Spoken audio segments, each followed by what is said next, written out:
Boa noite, irmãos. A graça e a paz. Realmente estava com muita saudade dos irmãos, viu? A convivência aqui é bem intensa, né? Foram 15 dias, mas demorou, viu?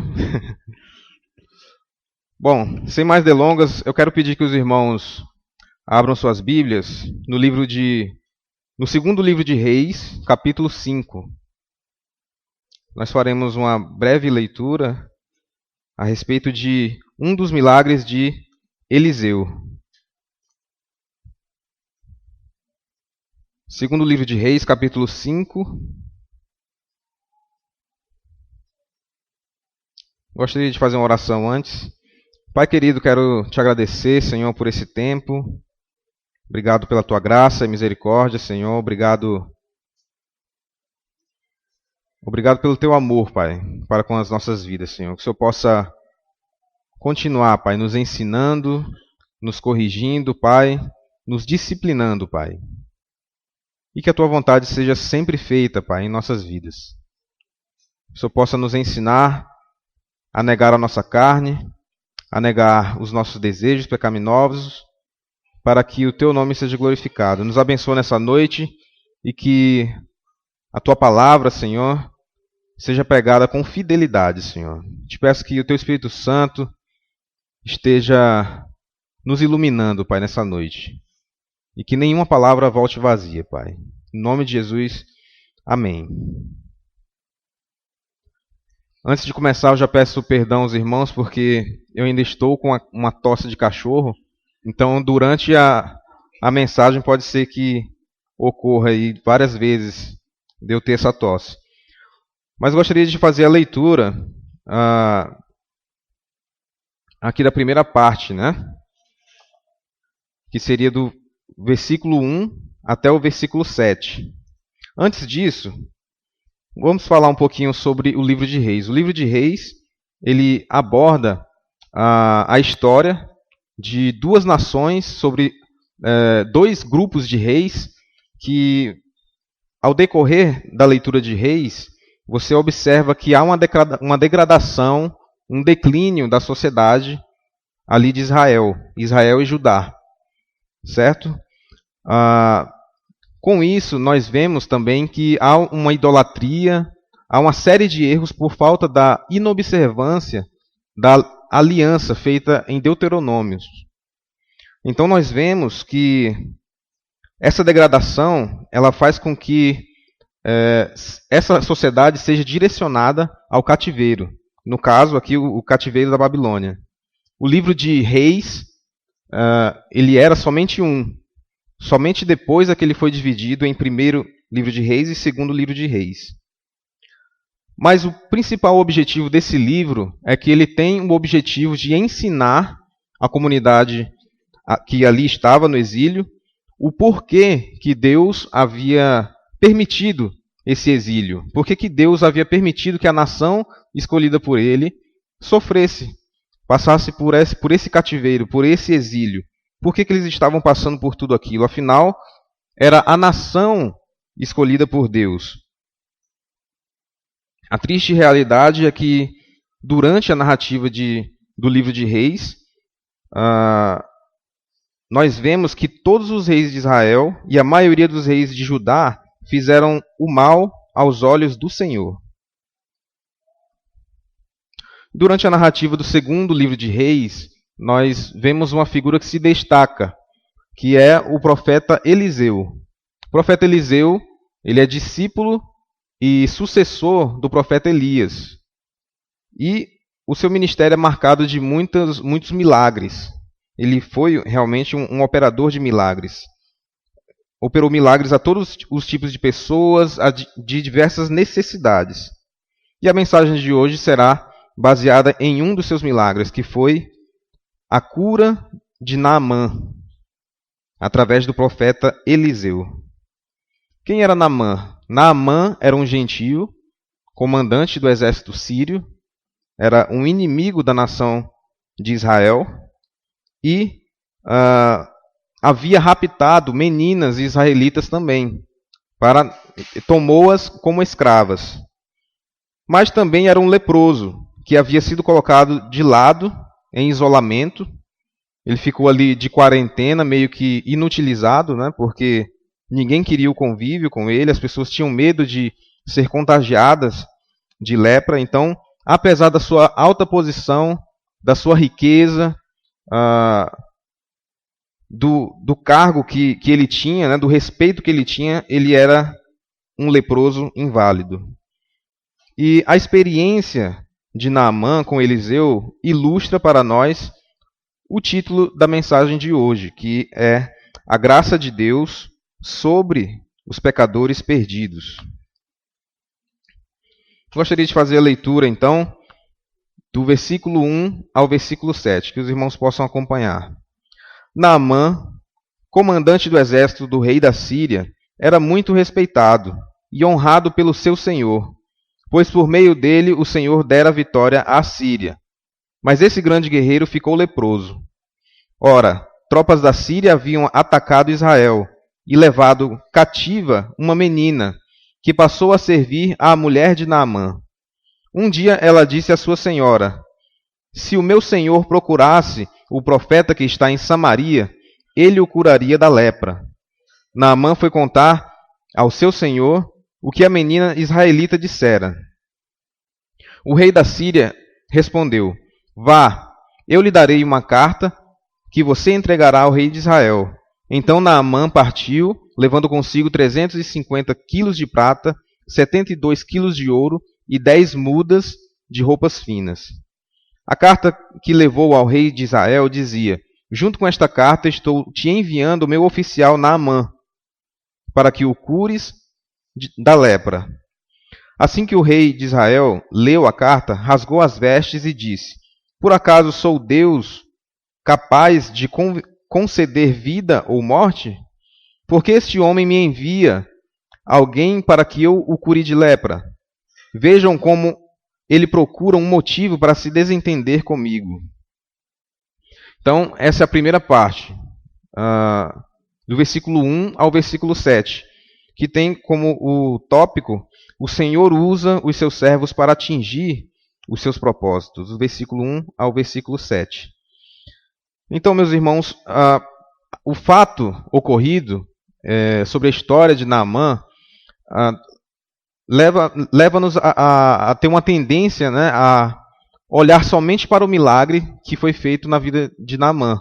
Ele foi curado de lepra. Mas o Senhor Jesus cita isso em Lucas capítulo 4, no versículo 27. Nosso Senhor Jesus diz assim: havia também muitos leprosos em Israel nos dias do profeta Eliseu, e nenhum deles foi purificado senão Naamã, o sírio. Tal fato reforça que havia um propósito na cura de Naamã, que fazia parte do plano da promessa de Deus. Ou seja, não era somente a cura de Naamã, mas Deus tinha um propósito para Naamã. E esse propósito tinha uma ênfase canônica na vontade e na disposição de Deus em incluir os gentios no remanescente. Então, o que são os gentios? Gentios é todo aquele que não é judeu. Então, Deus escolhe um povo para si e ele, no Antigo Testamento, ele passa a se revelar progressivamente aos gentios. Isso faz parte do plano da promessa, que esse mistério só vai ser revelado no Novo Testamento com os apóstolos. Nós podemos ver esse padrão em outras passagens da Bíblia. Por exemplo, no chamado de Abraão em diante, o Senhor espera que Israel alcance outras nações. Moisés casou-se com uma cuxita. Raabe era uma cananeia. Jonas prega para os assírios, enquanto Daniel dá testemunho aos babilônios. Ruth era originária de Moabe. Então, Deus, que criou todas as pessoas, que criou todas as coisas, ele estava pronto para aceitar quem quer que nele creia. Faz parte do plano da promessa de Deus incluir os gentios na salvação. A questão é: Israel estava pronto espiritualmente para oferecer condições de fé verdadeira aos gentios? Nós vemos que não. Nós vemos que apesar da negligência, apesar da dificuldade, da idolatria, do declínio espiritual da nação, o Senhor ainda foi misericordioso com os gentios. E ainda assim ele se revelava pontualmente, como nós acabamos de ver. No primeiro versículo, no versículo 1, nós já vemos algo que nos chama a atenção. Ele afirma, por meio dele o Senhor dera vitória à Síria. Ou seja, o autor do livro de Reis, ele atribui a vitória de Naamã sobre Israel, não a ele, não às suas habilidades como militar, mas ao Senhor. Como nós vimos ainda há pouco, o objetivo do livro de Reis era ensinar aquele povo o motivo por que eles estavam ali, por que eles estavam exilados, por que eles estavam passando por esse sofrimento. Então, aqui no versículo 1 nos chama a atenção, por meio dele o Senhor dera vitória. Em Provérbios 8, do versículo 15 ao 16, nós vemos isso. Por meu intermédio os reis governam e as autoridades exercem justiça. Também por meu intermédio governam os nobres, todos os juízes da terra. Então, o Senhor já havia operado em favor de Naamã, mas Naamã achava que ele havia vencido a guerra por causa de suas habilidades e não por causa do nosso Senhor. No versículo 2 e 3, Deus também mostra bondade ao permitir que Naamã leve cativo uma menina temente a Deus, uma menina israelita, que seria crucial, seria essencial para que ele pudesse conhecer a Deus mais à frente. No versículo 4, Deus está operando no orgulho de Naamã, quando a menina cananeia, a menina israelita, ela fala para sua senhora, se o meu senhor procurasse o profeta que está em Samaria, ele o curaria da lepra. Ou seja, era somente uma menina.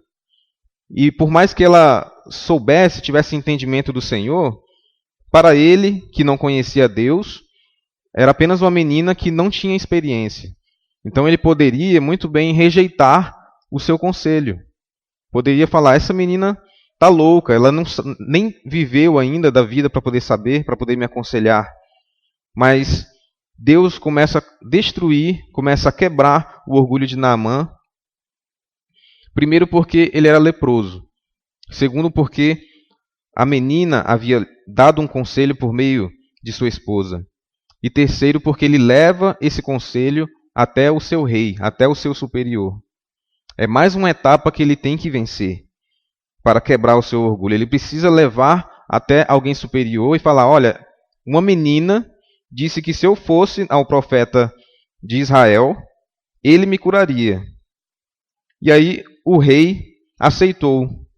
O rei poderia ter caçoado dele, poderia ter rido na cara dele, mas o rei, em vez disso, enviou uma carta ao rei de Israel. Vá, eu lhe darei uma carta que você entregará ao rei de Israel. Então Naamã partiu consigo, levando consigo 350 quilos de prata, 72 quilos de ouro e 10 mudas de roupas finas. Então, quando a carta chegou ao rei de Israel, ele ficou furioso. Por quê? Caía sobre ele, de certa forma, a responsabilidade da cura de Naamã. E isso trazia uma tensão entre as duas nações. Ele não era Deus para poder curar alguém de lepra, mas ele enfureceu-se repentinamente e de maneira precoce e rasgou as suas vestes. O ato de rasgar as suas vestes, principalmente se elas fossem reais, era um sinal de pesar e indignação. Neste caso, representa a proximidade de uma tragédia nacional. Essa tensão entre as nações poderia até mesmo provocar uma guerra. Então, o que nós podemos aprender nesses primeiros versículos, né? No primeiro versículo, o autor já atribui a vitória de Naamã a Deus. O Senhor está movimentando a história, o Senhor está conduzindo a história a seu favor. E também permite que uma menina israelita possa testemunhar da sua fé, possa dar um testemunho do Deus a quem ela serve.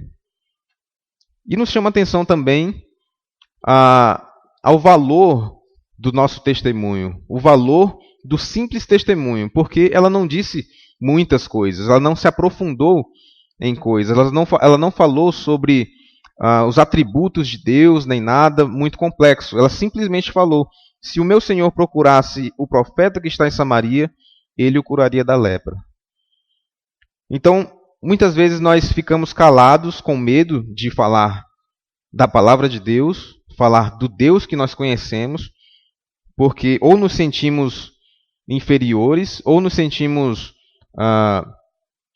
com pouco conhecimento da palavra de Deus, ou por timidez, ou por algum outro motivo.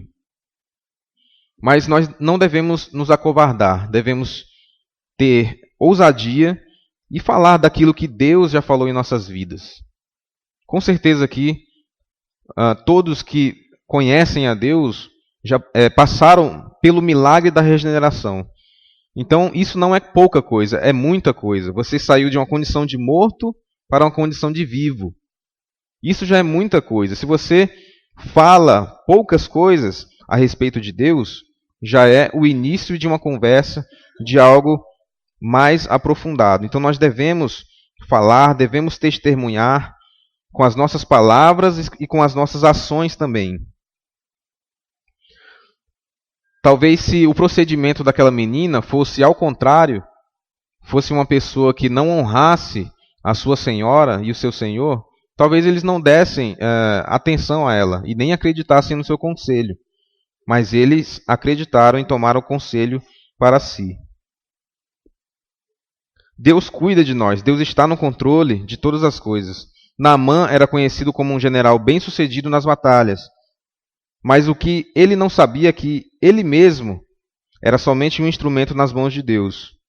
Da mesma forma, nós devemos atribuir tudo o que nós somos, tanto as conquistas quanto as derrotas, a Deus. O Senhor conduz a nossa história. Nós não somos largados ao acaso, mas o Senhor cuida de nós. Ele é um Deus bondoso, misericordioso e soberano sobre todas as coisas. Naamã estava no auge, quando ficou leproso, e ainda assim Deus estava no controle da situação. Da mesma forma, você pode ser bem-sucedido, você pode ter bens, patrimônios, e às vezes achar que isso é suficiente. Mas nessa história nós vemos aqui que se você não tem Deus, se você não tem comunhão com Deus, lhe falta tudo. Naamã, apesar de ter riquezas, autoridades, ele era um leproso inválido, que precisava da intervenção de Deus. Na narrativa aqui, até o versículo 7, no versículo 5, ele fala que Naamã levou um presente, levou ouro, e levou prata, e levou roupas também, muito caras. Os estudiosos, eu estava pesquisando, e os estudiosos, os historiadores, apontam que o valor que ele levou a Eliseu era um valor exorbitante, um valor aproximado a 700 milhões de dólares. Imagina quanto dinheiro, quanto de riquezas que é isso. Era tanto dinheiro que o servo de Eliseu teve problemas posteriormente na narrativa de 2 Reis. Quem tiver curiosidade, nós não iremos falar sobre isso, mas o servo de Eliseu teve problemas com isso. Ele cresceu os olhos, a ganância o consumiu e ali ele caiu. 1 Coríntios capítulo 2, versículo 14, diz assim: quem não tem o Espírito não aceita as coisas que vêm do Espírito de Deus, pois lhes são loucura, e não é capaz de entendê-las, porque elas são discernidas espiritualmente. Então, para entender as coisas de Deus, Deus precisa primeiro se revelar a você. E você também precisa se desgarrar de algumas coisas que lhe atrapalham. Na narrativa, nós iremos ver como Deus trabalhou na vida de Naamã. Aqueles que não conhecem a Deus acabam complicando algo que é simples. Bastava Naamã ir em direção a Eliseu e proceder da maneira com que ele lhe orientaria, e pronto. O milagre estaria feito, mas ele quis presentear Eliseu. Nós estamos próximos do fim do ano, né? E como todo fim do ano, nós temos a virada do ano e algumas pessoas de religiões pagãs fazem sacrifícios, fazem oferendas às suas entidades na tentativa de suprir os seus próprios interesses, ou até mesmo de barganhar com essas entidades. Mas não é assim que nós aprendemos com a palavra de Deus. A fé, ela não é conseguida, não é alcançada por meio de presentes e nem por meio de obras, é simplesmente pela graça, mediante a fé, assim como Efésios 2:8 diz: vocês são salvos por meio pela graça, por meio da fé. Isso não vem de vós, é dom de Deus. Não por obras para que ninguém se glorie. Ou seja, não adiantava Naamã levar toda aquela riqueza, pois Eliseu recusaria prontamente, assim como ele fez. Nossa salvação não é obtida dando presentes a Deus, mas sim recebendo pela fé e vivendo uma vida de gratidão e obediência. Será que somente a fé basta? Será que é somente acreditar em Deus e pronto, acabou? Não. Você precisa se comprometer com o Senhor e viver uma vida de gratidão e uma vida de obediência. Em Romanos 6:23 diz assim, que o dom gratuito de Deus é a vida eterna em Cristo Jesus, nosso Senhor. Nós passaremos agora para a segunda etapa da mensagem, que será do versículo 8 ao 14. E o título é assim: o Senhor se revela aos que humilham-se perante Ele. Então, recapitulando até agora, no início, o narrador deu as credenciais ali de Naamã, explicou que uma menina foi levada cativa e servia a sua senhora, e através dela, Naamã aceitou o conselho de ir até Israel e procurar o profeta que ali havia, o profeta Eliseu. O rei rasga suas vestes com um motivo de protesto, se enfurecendo por tal arrogância daquele rei. Mas aqui nós iremos ler a seguinte, do versículo 8 até o versículo 14. Quando Eliseu, o homem de Deus, soube que o rei de Israel havia rasgado suas vestes, mandou-lhe esta mensagem: por que rasgaste tuas vestes? Envia o homem a mim, e ele saberá que há profeta em Israel. Então Naamã foi com seus cavalos e carros e parou à porta da casa de Eliseu. Eliseu enviou um mensageiro para lhe dizer: vá e lave-se 7 vezes no rio Jordão. Sua pele será restaurada e você ficará purificado. Mas Naamã ficou indignado e saiu dizendo: eu estava certo de que ele sairia para receber-me, invocaria em pé o nome do Senhor, o seu Deus, moveria a mão sobre o lugar afetado e me curaria da lepra. Não são os rios Abana e Farfar em Damasco melhores do que todas as águas de Israel? Será que não poderia lavar-me neles e ser purificado? E foi embora dali furioso. Mas os seus servos lhe disseram: meu pai, se o profeta lhe tivesse pedido alguma coisa difícil, o Senhor não faria? Quanto mais quando ele apenas lhe diz que se lave e será purificado. Assim, ele desceu ao Jordão, mergulhou 7 vezes, conforme a ordem do homem de Deus e foi purificado. Sua pele tornou-se como a de uma criança. Então, meus irmãos, Deus soberanamente faz com que Eliseu saiba que o rei havia rasgado as suas vestes em protesto àquela carta que ele recebera. Então, Eliseu imediatamente manda o seu mensageiro ao rei e faz a seguinte pergunta: por que rasgaste tuas vestes? Envia o homem a mim e ele saberá que há profeta em Israel.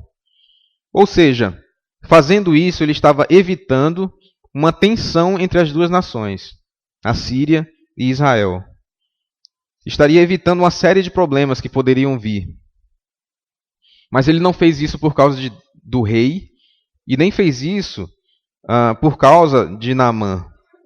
Ele fez isso por causa de Deus, para que Deus pudesse ser glorificado com essa atitude. A sua preocupação era se Deus iria ser glorificado. Não foi a sua própria honra, mas a honra de Deus. Então Naamã prosseguiu e parou à porta da casa de Eliseu. Só que em vez de Eliseu sair de sua casa, o recebê-lo de maneira formal, afinal era uma pessoa importante, era um general do exército sírio, em vez dele fazer isso, ele mandou um mensageiro. E esse mensageiro deu as instruções para Naamã. Como fala aqui no texto, vá e lave-se 7 vezes no Rio Jordão, sua pele será restaurada e você será purificado. Então Naamã ficou furioso, porque Naamã, na sua mente, já havia decidido, ele já havia planejado como que Deus iria curá-lo. Na verdade, antes de chegar, ou seja, ele pensou, bom, eu vou levar bastante presente, que é para garantir logo a minha cura, né? E também quando eu chegar lá, eu vou ser recebido como eu sempre sou acostumado no meu país, com toda a pompa, com toda a reverência, com palavras exorbitantes, com palavras exageradas, com toda aquela bajulação que ele estava acostumado. No entanto, isso foi proposital por parte de Eliseu. Eliseu sabia que o orgulho de Naamã precisava ser quebrado. Ele precisava ser humilhado antes de receber a cura. O general ficou furioso. E a causa fundamental da ira de Naamã foi o seu orgulho. O seu ego estava ferido. Ele achava que iria ser recebido de uma outra forma, né? Com todas aquelas firulas, né? Com todos os confetes.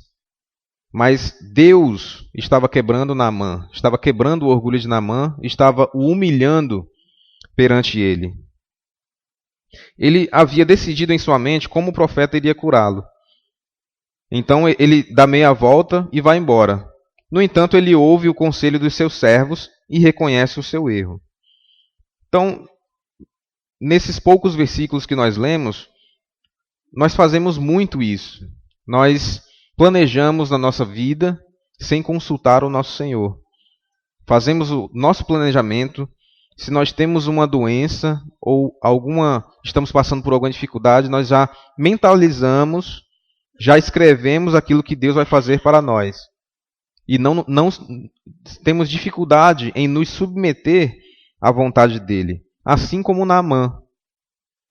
Isso nos mostra que somos orgulhosos, em vez de ser humildes. Mostra que somos arrogantes, porque independente do que Deus decidiu para nós, seja bom ou ruim, Ele sabe e Ele cuida de nós. É arrogância acharmos que estamos no controle de nossas vidas. Nos esquecemos que Deus resiste aos soberbos, mas concede graça aos humildes. Em Jonas capítulo 2, versículo 8, diz assim: os que observam as vaidades vãs deixam a sua própria misericórdia. Os homens orgulhosos são os piores inimigos de si mesmo e privam-se da sua própria redenção. Naamã, se tivesse virado as costas e ido embora, e não ouvido o conselho de seus servos, iria perder a bênção. Iria perder a bênção de ser curado. Mas o propósito que Deus tinha era muito maior do que simplesmente a cura de Naamã. Mas através de Naamã e através de outros personagens do Antigo Testamento, de incluir os gentios no remanescente. Isso faz parte do plano da promessa de Deus. A nossa fé deve sempre nos conduzir à obediência, independente das circunstâncias. O Senhor trabalha em nossas vidas de diversas formas e devemos nos submeter a elas. A vontade dele é soberana, não devemos questionar os métodos de Deus. E a primeira coisa que nós fazemos quando o Senhor o Senhor executa em nós a sua vontade, é questionar a Deus. E isso, de certa forma, é orgulho. Em Romanos capítulo 9, versículo 20, diz assim: Mas quem é você, ó homem, para questionar a Deus? Acaso aquilo que é formado pode dizer ao que formou, por que me fizeste assim? Então, quem nós achamos que somos quando questionamos a Deus? Senhor, por que eu estou passando por isso? Senhor, eu merecia algo diferente. Eu acho que eu merecia mais do que isso. Às vezes nós não falamos isso, mas o nosso comportamento, as nossas atitudes gritam dessa maneira. Nós não aceitamos aquilo que Deus deu para nós. E devemos confiar nele, independente se a coisa é boa ou se a coisa é ruim. Alguém certa vez perguntou para mim se eu não achava Deus muito egocêntrico, muito... tudo Deus queria para ele, né? Tudo é dele. Então essa pessoa achava que Deus era alguém muito egocêntrico, né? Então como que pode alguém que é perfeito, alguém que fez todas as coisas, ter algum defeito, ou ter um defeito tão humano quanto o nosso, de egocentrismo? Nós somos pecadores, nós não temos o direito de sermos egocêntricos, porque somos pecadores, porque o fato de nós querermos a glória para nós já é pecado. A glória é toda de Deus, não deve ser nossa. Então, eu gostaria de fazer a leitura dos versículos seguintes, do versículo 15 até o versículo 19.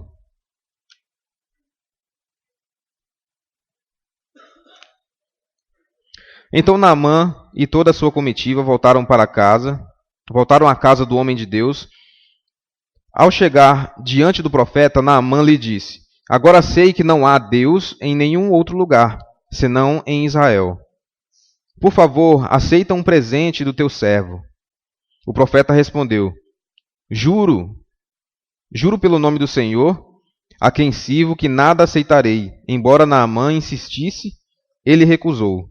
E disse Naamã: Já que não aceitas o presente, ao menos permite que eu leve 2 mulas carregadas de terra, pois teu servo nunca mais fará holocaustos e sacrifícios a nenhum outro Deus, senão ao Senhor. Mas que o Senhor me perdoe por uma única coisa. Quando meu senhor vai adorar no templo de Rimom, eu também tenho que me ajoelhar ali, pois ele se apoia em meu braço. Que o Senhor perdoe o teu servo por isso. Disse Eliseu: Vá em paz. Então, meus irmãos, o terceiro tópico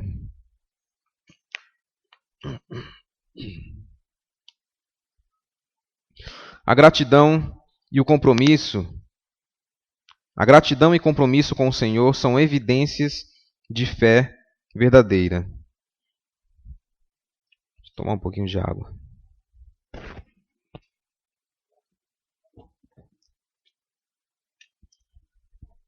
Então, meus irmãos, em vez de Naamã, após ser curado, ele voltar para sua casa e ali ele contar o que aconteceu, da sua cura, e ali testemunhar do que Deus havia feito, ele fez algo a mais. Ele fez algo que era a principal evidência de transformação.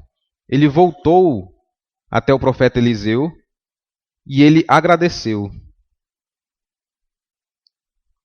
Naamã voltou à casa de Eliseu a fim de agradecer ao seu senhor e ao seu servo. Nós vemos algo parecido em Lucas capítulo 17, do versículo 11 ao 19. A caminho de Jerusalém, Jesus passou pela divisa entre Samaria e Galiléia. Ao entrar num povoado, 10 leprosos dirigiram-se a ele. Ficaram a certa distância e gritaram em alta voz: Jesus, mestre, tem piedade de nós. Ao vê-los, ele disse: vão mostrar-se aos sacerdotes. Enquanto eles iam, foram purificados. Um deles, quando viu que estava curado, voltou louvando a Deus em alta voz. Prostrou-se aos pés de Jesus e lhe agradeceu. Este era samaritano. Jesus perguntou: não foram purificados todos os 10? Onde estão os outros 9? Não se achou nenhum que voltasse e desse louvor a Deus, a não ser este estrangeiro. Então ele lhe disse: levante-se e vá, a sua fé o salvou. Algumas características interessantes, né? Esse que voltou para agradecer era estrangeiro. A região ali era próximo de Samaria e tratava-se de um leproso. Então, a falta de gratidão, meus irmãos, é uma característica de um coração orgulhoso. A pessoa orgulhosa pensa que merece tudo de bom. Na maioria das vezes é crítica, queixosa e descontente. Ela não vê razão para ser grata por aquilo que recebe. No caso, Naamã poderia muito bem ter ido para sua casa e testemunhado aos seus familiares. Mas a principal evidência de uma transformação, tanto externa quanto interior, era que ele voltaria ao profeta Eliseu e seria grato por aquilo que ele e o seu Deus fizeram. Precisamos ser gratos por aquilo que o Senhor nos deu. Viver uma vida de servidão a Ele é submeter-se a Ele em humildade. Assim como 1 de Pedro, capítulo 5, versículo 6. Humilhai-vos sobre a poderosa mão de Deus, para que Ele vos exalte no tempo certo, lançando sobre Ele toda a vossa ansiedade, porque Ele tem cuidado de vós. A narrativa continua. Naamã insiste em dar o presente, mas Eliseu se recusa. Então Naamã pede para levar um pouco de terra dali das redondezas de onde Eliseu estava. Por quê? Porque ele queria levar essas terras para fazer um altar ali onde ele morava. E dessa maneira ele poderia fazer os holocaustos, seus sacrifícios, não mais aos deuses que ele fazia, aos deuses sírios, mas agora ao Deus único e verdadeiro, ao Deus de Israel. Por meio de sua obediência, Naamã demonstrou ter uma fé na promessa de Deus, e o Senhor o purificou da lepra. Ele deu um testemunho público, claro, de que o Senhor Deus de Israel era o único e verdadeiro Deus vivo, o Deus de toda a terra. Renunciou aos falsos deuses e ídolos da Síria e se identificou com Jeová. Então imagine no impacto que isso traria para aquela nação ímpia, para aquela nação que não conhecia ao Senhor. O segundo homem mais importante da Síria foi curado e agora não servia mais aos ídolos, mas servia ao único Deus verdadeiro. A narrativa do segundo livro de Reis mostra que esse rei da Síria, Ben-Hadad II, ele recorre lá na frente a Eliseu, quando está profundamente enfermo. Então, esse foi um grande testemunho para essa nação. Naamã também anteviu que sua cura e sua vida transformada seriam um impacto sobre a corte do rei e um dia levariam à salvação do rei. Ele mostra sinceridade e pede que Eliseu o perdoe pois, devido aos serviços prestados ao rei, precisava ajoelhar-se junto com ele no templo de Rimon, pois o rei se apoiava em seu braço. Então, além de entender aquilo que Deus havia feito em sua vida, ele também mostra um discernimento muito interessante.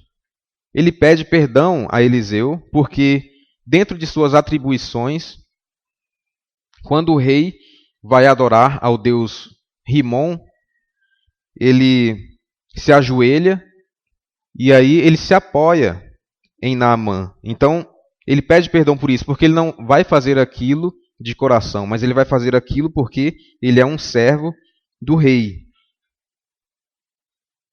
Ele mostra sinceridade. O Senhor está pronto para derramar sobre nós a sua graça. Ele é misericordioso e bondoso. Ele é soberano e conduz a nossa história. Não dependemos das nossas próprias forças, mas nos apoiamos no braço forte do Senhor. E quanto a nós, o que nós podemos aprender com tudo isso? Nós temos tido alguma postura de orgulho perante o Senhor? O que tem nos impedido de crescer espiritualmente? O orgulho é algo muito sutil, que ele pode ser claramente evidente quando nós decidimos fazer a nossa própria vontade e não a vontade de Deus. Então, será que o nosso orgulho tem nos impedido de crescer espiritualmente? Será que estamos cegos espiritualmente? Quando Naamã deu as costas, ficou enfurecido com o fato do mensageiro ter ido dar as instruções a ele, ali ele estava cego espiritualmente e ele iria perder a bênção dele.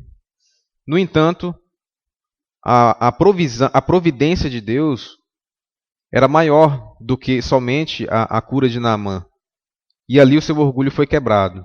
Ele ouviu, Deus levantou aquele servo para poder falar, para poder dar o conselho, e ali ele atendeu prontamente.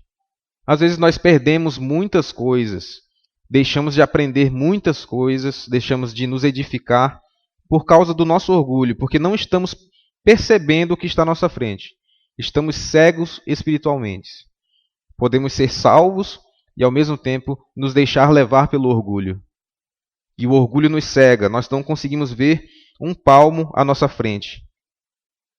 Precisamos constantemente da palavra para que essa cegueira possa acabar e possamos enxergar a luz da palavra de Deus.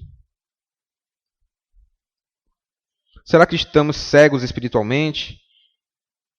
Será que nos achamos melhores que os outros quando na verdade somos somente servos inúteis e servimos ao nosso Deus?